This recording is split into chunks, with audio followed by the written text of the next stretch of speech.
ஓம் சக்தி. ஓம் ஆதிபராசக்தி. என் அன்பு குழந்தையே, வாழ்வில் சில நிகழ்வு நீ விருப்பப்பட்டு நிகழாமல் இருக்கலாம். ஆனால் என்றும் உனக்கான நல்லது எதுவோ அது நடக்கும்.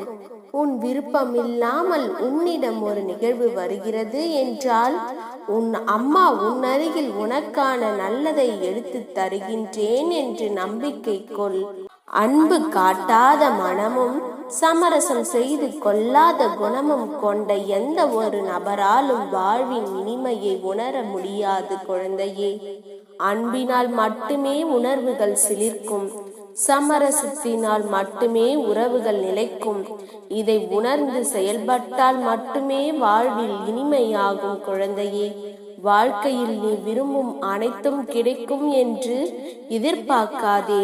தோல்விகளை ஏற்றுக்கொள்கிறேன் என்று உன் பொய்தான் தோல்விகளை ஏற்றுக்கொள்கிறேன் என்று உன் வாய்தான் சொல்கிறதை தவிர உன் மனம் ஏற்க மறுக்கிறது. சில தருணங்களில் நீ விரக்தி அடைய இதுவே காரணம். உன் வாழ்வில் மட்டுமல்ல, இவ்வுலகில் உள்ள அனைவருக்குமே இது பொருந்தும்.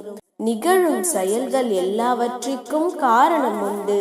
உன்னை சுற்றி உனக்கு நெருக்கமானவர்கள் ஏற்படுத்தும் அவமானங்கள் தான் வாழ்ந்து காட்ட வேண்டும் என்ற வெறியை மனதில் வளர்க்கிறது.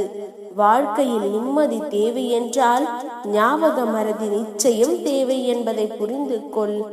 எவ்வளவு நாள் நீ தொலைத்த நாட்களை பற்றி இப்படி பேசிக் கொண்டிருப்பாய்?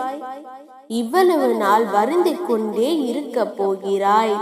இப்படியே நீ தேங்கி நின்றால் அடுத்த கட்டத்திற்கு நீ போக முடியாது. வாழ்க்கையில் எதையுமே சாதிக்க முடியாது. உன் கவலைகளை மூட்டை கட்டி தூக்கி எறிந்து விடு. நான் இருப்பதை மட்டும் மறக்காதே. கூடிய சீக்கிரம் அனைத்தையும் சரி செய்ய போகின்றேன். அதை கனவாக நினைத்துக்கொள். நடக்க போவதை சவாலாக எடுத்துக்கொள். உன் அம்மா நான் இருக்கின்றேன் உனக்கு துணையாக. நல்லதே நீ உன் வாழ்வில் நடக்கும். ஓம் சக்தி. ஓம் ஆதிபராசக்தி.